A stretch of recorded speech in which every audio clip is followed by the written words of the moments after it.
At the end of the day, what really matters is making sure that the people of Ukraine are protected to the greatest degree possible.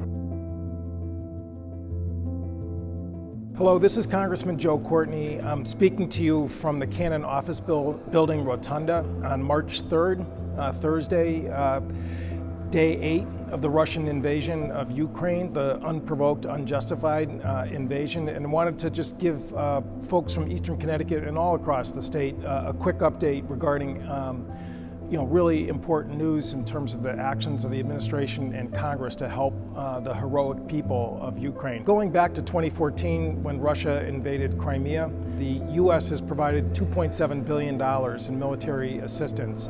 The pace of that assistance has really accelerated over the last year. $1 billion of assistance just in the last year out of the $2.7 billion. Last night, the Biden administration came forward with an emergency request for Congress to provide an additional $10 billion on top of, again, the prior assistance.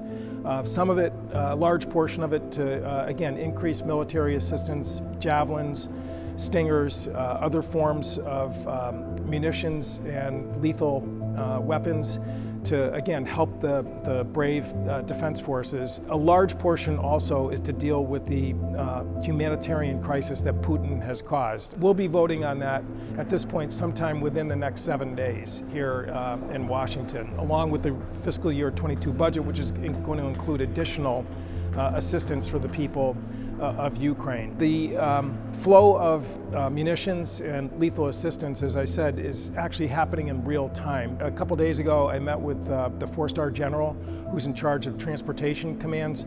They're the folks who are carrying out the logistics of making sure that these critically needed military assets are getting into country. Again, they have been operating around-the-clock flights into eastern Poland, where, again, it's been met by ground transportation with non-U.S. carriers to get that. And again, so far it has been extremely successful and smooth in terms of getting that flow through. The number of javelins, which has been actually coming into Ukraine over the last year, is a big part of that package. That's the anti-tank, handheld, shoulder-held weapons that have been so effective so far, and now Stinger missiles, which again can be aimed at aircraft, particularly helicopters, are now flowing through from the U.S. This didn't happen spontaneously. It was a lot of hard work that's gone on really since the fall of last year to make sure that our NATO allies, which is a large organization, almost 30 countries, has come together and really is marching in the same direction. But at the end of the day, what really matters is making sure that the people of Ukraine are protected to the greatest degree possible.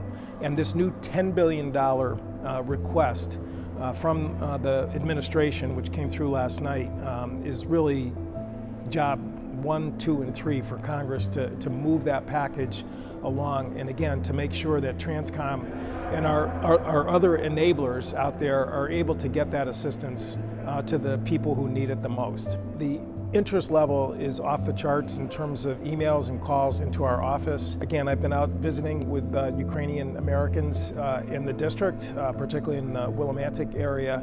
And again, we welcome any of that request for information, ideas, and suggestions about ways that a great ally of ours, Ukraine, can get the maximum amount of assistance from our country and, again, the coalition that extends now from Europe all the way to Asia to make sure that this total crime against humanity is stopped as quickly and safely as possible. Thank you for listening.